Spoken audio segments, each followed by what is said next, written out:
Why isn't Starfire more popular? If you're watching this video, you're likely as big a Starfire fan as I am. Well, maybe not quite as big, but you get the point. But why isn't she held in higher regard by the broader comic book and superhero fan base? I thought of 4 key reasons as to why our alien warrior hippie princess hasn't shot to the top of DC's character roster yet, and I asked you guys which one you thought was the biggest reason. Certainly.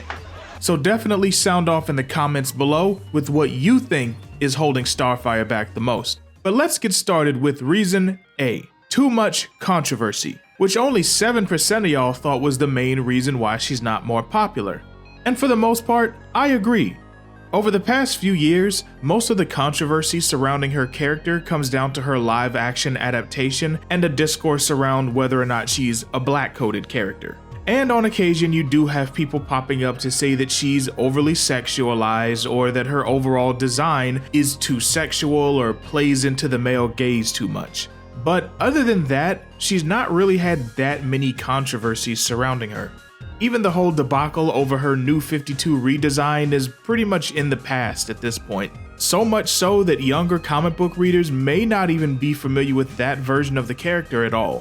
However, when's the last time you've seen Starfire trending for something that wasn't controversial? So not the I Am Not Starfire book, not the argument about whether or not she's black-coded, not arguments about her being overly sexualized or showing too much skin, or people talking about the live-action depiction. Rarely, if ever, does it happen. So yeah, I definitely don't think that's helping Starfire's case, but it's far from the worst thing that she's facing. Option B, not used enough in the comics, got 11%. Now this one, I'm gonna have to disagree with a bit because I do think that this does play a larger role than some people tend to give it credit for.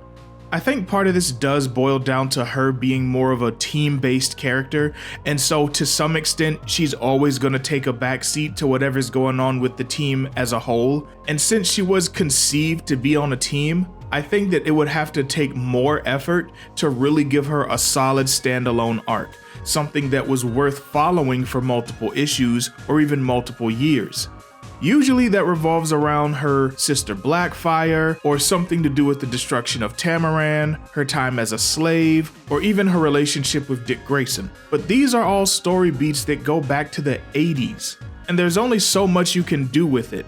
I think Blackfire is a great reoccurring nemesis for her to have, and a very complex character on her own. They have a very complicated relationship, and I think they play well against each other, whether they're mortal enemies or begrudging allies, trying to work things out, or whatever. But if those are the only sandboxes that koriand'r gets to play in, it's gonna be hard to get her to really rise in popularity. I mean, just imagine if Superman only dealt with other Kryptonians, or if all of his story arcs and challenges had to do with the destruction of Krypton, or something to do with Smallville. It would drastically reduce him as a character. But now we're getting into the nitty-gritty. Option C, not written consistently, got 27%. Actually less than I expected, but I'm in agreement here. In fact, there's a few comments underneath the poll that I think highlight this point really well. She hasn't been written well since Marv Wolfman. With each writer, she's different. Earth's space ambassador would give her purpose. Damn, that one cut deep. Marv Wolfman? I mean, shout out to one of the OGs who made her, and he is considered to be her best writer for a reason. He consistently wrote for the Teen Titans until the mid-90s, I believe, and would even collab with several future writers for years to come. Those first 20 years of their existence was peak Titans. So without Wolfman and Perez at the helm, it looks like there's just been people who just straight up don't know what to do with her. And we see that constantly. In fact, I'm working on a video right now to talk about how her backstory keeps changing and all the madness that that's spawning. So make sure you subscribe so you can hear me rant about that, cause I have words. But the writing for Starfire's personality, her power level, exactly what powers she has, and yes, her very own backstory are constantly in flux. And not just in major reboots and restarts like with the New 52, but sometimes just from title to title, from run to run. And when you factor in things like people being more familiar with her cartoon versions than her comic book versions, it only makes things worse. Think about all the people who discovered Teen Titans through the Cartoon Network cartoon, then they pick up one of the comics from the 80s and it's like you're reading a wholly different character. Then you find her solo series from 2015 and she's more in line with the Cartoon Network version, but then right after that, you pick up, I don't know, something from Rebirth and she's different in that.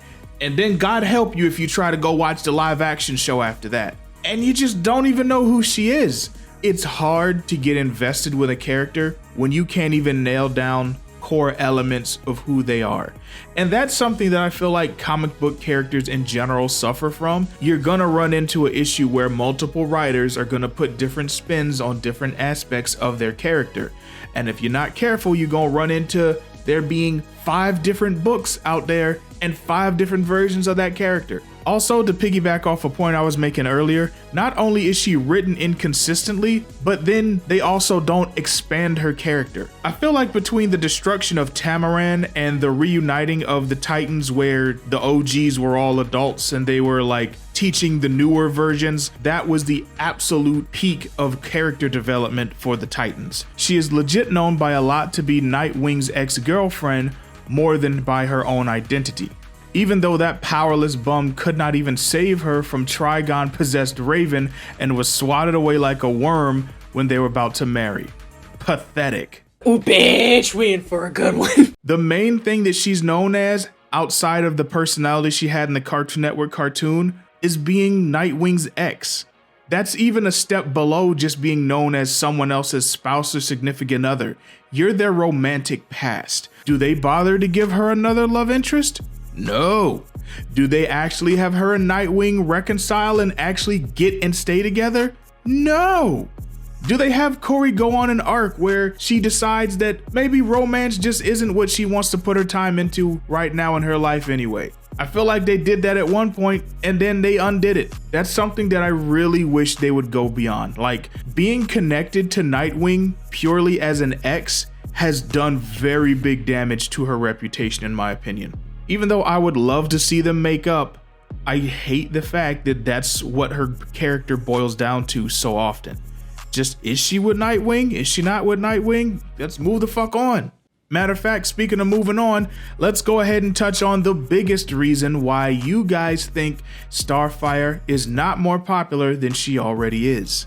Not used enough outside of the comics, totaling 49% of all the votes. That's a lot of nuts!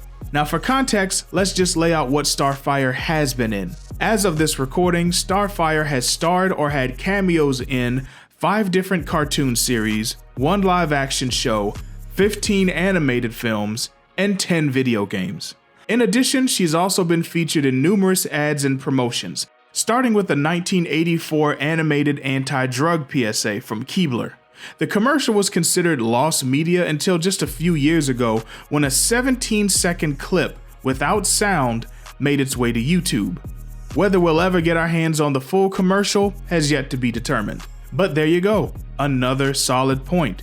And it stands to reason that if she's not super popular outside of 1 or 2 different versions, she's not gonna be featured in many things. And most of the things that she is featured in has to do directly with a specific version of the team that she's known to be with, aka the Cartoon Network cartoon. Guys, I know it may sound like I hate the Cartoon Network cartoon. I actually don't. It's fire. It's rewatchable. It has like a very high level of rewatchability. I just don't like the fact that Starfire's most popular character was such a wild departure from who she was in the comics. And that's not to shit on the Cartoon Network version either, because that version is endearing and lovable and iconic in its own way. But as someone who does prefer how she is in the comics, I wish that we had gotten a more comic book accurate version as well that could have gone alongside that one in terms of popularity. Almost like the way she's characterized in the DC AMU. I personally feel like that's the best version we've gotten outside of the comics. It's a good halfway point between her Cartoon Network version and her OG version. Most of the video games she's popped up in have either been direct video game adaptations of the Teen Titans cartoon or Teen Titans Go, or one of the Lego series, which is also just using the way she was drawn and characterized in the aforementioned cartoons. But that's it. No solo series, no solo specials. She's always tethered to the team and a specific version of the team.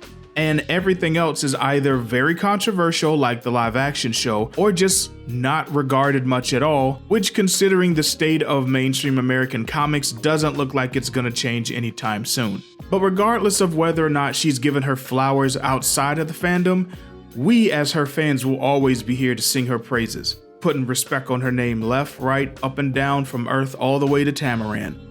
Maybe one day that'll bleed into the people who are writing her at DC and she'll actually be given something interesting to do. Hopefully that comes sooner rather than later. Be sure to join me in the next video, which is linked on the screen right now, so we can keep putting respect on Starfire's name. And until next time, keep simping. Put some respect on my name.